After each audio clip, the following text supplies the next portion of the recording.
नमस्कार। आता आपल्याला गोटलेली वांग्याची भाजी बनवायची आहे। ती बघा, आता हे वांगे आपण धुवून घेतलेले आहे।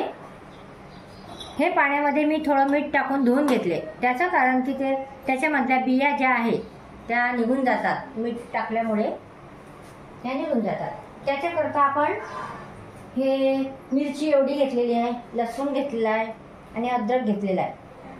त्याची आता आपल्याला मिक्सरमध्ये बारीक करून घ्यायची आहे।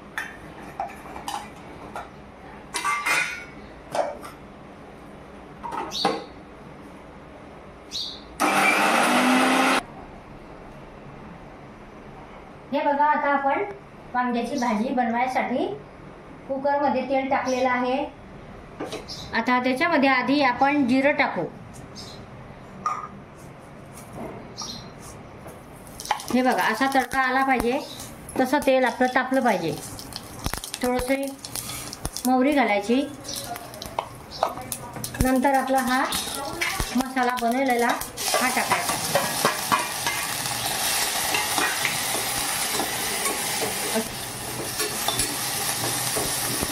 बंद केलं का? आता हे होऊ द्यायचं, व्यवस्थित शेकून घ्यायचं।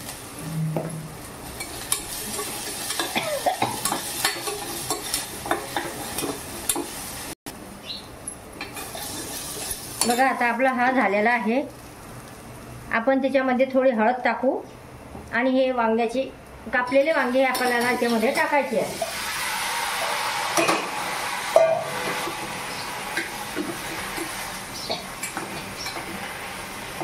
आता आपल्याला हे गरम पाणी टाकायचं याच्यामध्ये।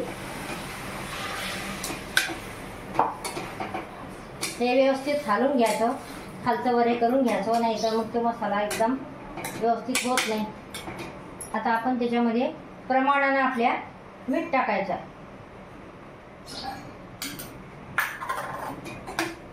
आता हे 4 शिट्ट्यांमध्ये आपली ही गोटलेली भाजी तयार होणार आहे।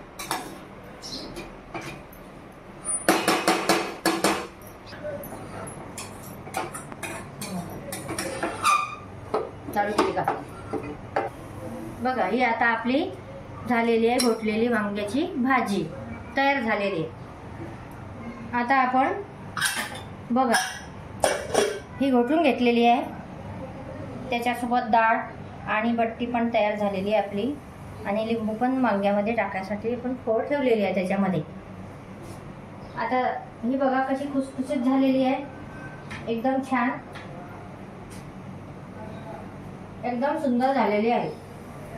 आता तुम्हाला माझी जर रेसिपी आवडली असेल तर माझ्या चॅनलला तुम्ही सबस्क्राईब करू शकाल। धन्यवाद।